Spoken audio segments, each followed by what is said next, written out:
오늘부터 보는 말씀은 빌립보서 1장 말씀입니다. 바울과 동역자들이 복음을 전해서 세워진 그리스의 첫 번째 기독교 공동체가 바로 빌립보 교회입니다. 바울이 옥중에서 이 보낸 편지로 고백하는데 감사와 기쁨을 표현을 하고 있죠. 그래서 빌립보서에 대해서 기쁨의 편지다, 행복의 편지다 라는 그 편지에 대한 그 별명이 붙어 있습니다. 감옥에서 보냈는데 에베소 감옥에서 보냈는지 로마 감옥에서 보냈는지는 학자들에 따라서 조금 견해가 차이가 있는 것을 볼 수가 있습니다. 그래서 확실치는 않아요. 그럼에도 불구하고 매임에 대한 것, 갇힌 것에 대한 것을 이야기할 때에 바울이 지금 옥중의 매인 가운데에 빌립보 교인들을 사랑하여서 기쁨으로 감사함으로 이 편지를 보냈다라는 것을 알 수가 있습니다. 그렇게 또한 고백을 하고 있습니다. 본문 3절 4절에 보면은 바울이 빌립보 교회를 생각하면 하나님께 늘 감사하고 또 기도할 때마다 항상 기쁨으로 기도하게 되는 교회라고 그렇게 고백을 합니다. 또 8절부터 11절 말씀에 바울이 빌립보 교회와 성도들을 너무 사랑해서 너무 사모해서 더욱 하나님의 은혜로 풍성한 축복을 누리기를 기도한다라고 그렇게 고백을 하고 있습니다. 어떻게 이렇게 사도 바울이 빌립보 교회를 사모할까요? 이렇게 주의 종이 사랑하고 축복할 만큼 빌립보 교회가 가진 특별한 이유가 어디 있겠습니까? 그 특별한 이유가 5절부터 7절에 나와요.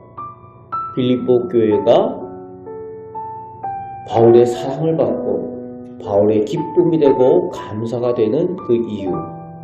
5절부터 7절에 보면은 바울을 통해 복음을 받고 믿게 된 그때부터 그 처음부터 바울을 돕고 후원하는 일에 실제적으로 참여하고 도왔다라고 그리고 앞으로도 그렇게 할 것이라는 확신이 있다는 거예요.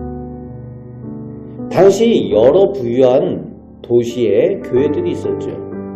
빌립보 교회 외에도 여러 교회들 가운데에 물질적으로도 풍요롭고 그런 무역 도시들이 있었기 때문에 부유한 교회들이 있었습니다.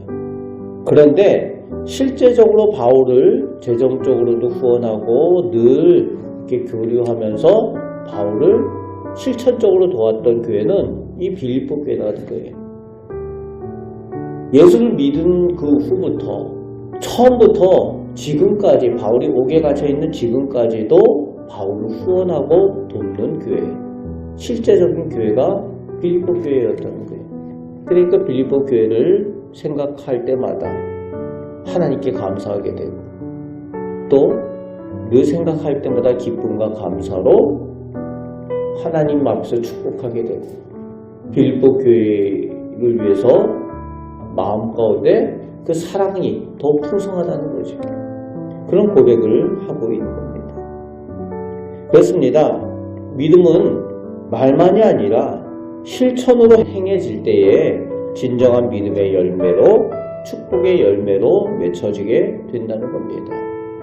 오늘 우리들도 우리 마음 가운데 믿음을 삶으로 실천하면서 하나님의 영광을 나타내고 또 믿음의 열매를 우리가 눈으로 확인하고 또 우리가 실천할 때에 그것이 우리 가정과 우리 삶 가운데 하나님께서 허락하여 주신 축복의 열매로 나타나는 것을 확인하시는 우리 성도들 꼭 되시길 바랍니다. 12절부터 30절 끝절까지 해서는 지금 바울이 옥에 갇혀 매임으로 인해서 두 부류의 복음 전파하는 사람들이 나타났다라고 쓰고 있죠. 14절부터 18절에 그 두 부류에 대해서 설명을 하고 있는데 한 부류는 바울이 지금 옥에 갇혀 있으니까 바울의 그 열정, 그 복음을 전하는 순수한 뜻을 이어서 열심히 더욱 복음을 전파하고 담대히 복음을 전파하는 순수한 열정의 사람들이 있었다는 거예요. 바울 선생님이 갇혀 있으니까 우리가 열심히 그분의 목까지 복음을 전하자, 이런 열심을 내는 사람이 있었다는 거예요. 그런데 한편으로는 바울이 없어도 복음이 전파될 수 있어, 바울은 필요 없어, 그런 마음을 가지고 또 바울이 옥에 갇혔으니까 이제 우리가 험나게 복음을 전해 볼 때다, 그래가지고 투기와 허영으로 분쟁하는 마음을 가지고 복음을 또 열심히 전하는 부류가 또 있었다는 거죠. 그렇게 바울이 없어도 돼 라는 마음을 가지고 복음을 전하는 사람들, 그런 사람들이 또 한 부류가 나타났다는 겁니다. 한편으로 미운 사람들이죠. 그러니까 허용으로 또 거칠애로 복음을 전하는 그런 모습일 수도 있었다는 거예요. 그런 두 부류가 나타난 것에 대해서 바울은 어떻게 태도를 취하고 있는가 하면은, 그럼에도 불구하고 복음이 전파되는 것에 감사하다는 거예요. 바울 자신에 대한 것에 대해서 생각을 하는 것이 아니라, 그럼에도 불구하고 전해지는 것은 그리스도니까 그래서 나는 감사한다, 그렇게 사도 바울은 고백을 하고 있습니다. 어찌됐든 예수님이 전해지고 복음이 전해지니까 그래도 나는 감사한다.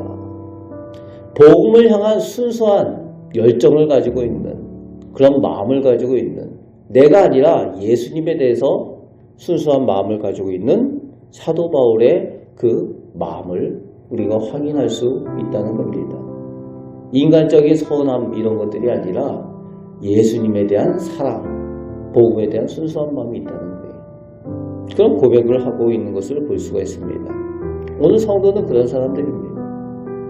나보다 주님의 영광이 나타나고 주님의 사랑이 나타나기를 원하는, 내가 아니라 그리스도께서 사시는 그런 사람들이 오늘 우리 예수님의 제자들이라는 겁니다. 지금 그럼에도 불구하고 옥중에 매어 있으니까 고난 가운데 있는 거죠.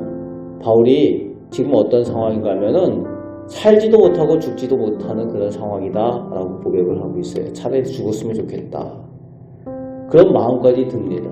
그럼에도 불구하고 내가 살아있으니까 너희들에게 힘이 되고 또 너희를 위하여 기도하니까 너희가 또 복음을 전하는 능력이 될 수 있구나, 그래서 내가 지금 살아있는 것에 감사하다. 지금 사도 바울은 빌립보 교인들에게 그렇게 전합니다. 그럼에도 불구하고 고난 가운데 있고 또 빌립보 교인들이 그 안에 거짓 교사들이 들어와서 빌립보 교인들이 또 고난 가운데 있다는 거예요. 그 고난에 동참하고 있는 그 빌립보 교인들을 향하여 그리스도의 그 고난에 동참하는 그 영적인 전쟁 가운데 있음을 기억하고 함께 담대하게 그리스도로 승리하자라고 그렇게 권면하며 독려하는 내용이 오늘 마지막 절까지 나오고 있습니다. 그리스도로 인하여 승리하자는 거죠. 오늘 우리도 하루의 삶을 사는 동안 예수 그리스도의 사랑, 은혜를 나타내며 복음의 사람들로 살면서 고난 가운데 있을 수 있습니다. 복음의 사람으로 살면서 당연히 고난이 있어야 됩니다. 그렇지만 그 가운데에 오직 예수님을 나타내며 영적으로 승리하는 복된 삶을 살아가시는 우리 믿음의 성도들 다 되시기를 주님의 말씀으로 축복합니다. 아멘. 기도하겠습니다. 아버지 하나님, 저희가 하나님의 사람들입니다. 예수님의 제자들입니다. 저희들의 믿음이 삶으로 나타나게 하여 주시고 저희들의 입술의 고백으로 나타나게 하여 주시며 저희들 삶 가운데에 축복의 열매로 맺혀지게 하여 주시옵소서. 예수님을 더욱 닮게 하시고 예수님의 능력을 힘입어 이 악한 세상 가운데에 승리하며 살아가는 저희들 다 되게 하여 주옵소서. 오늘도 기도할 때에 저희의 기도의 능력을 더하여 주시고 기도할 때 주님을 깊이 만나고 또 오늘도 승리의 삶을 살게 하여 주옵소서. 우리를 사랑하시는 예수 그리스도의 이름으로 기도합나이다. 아멘.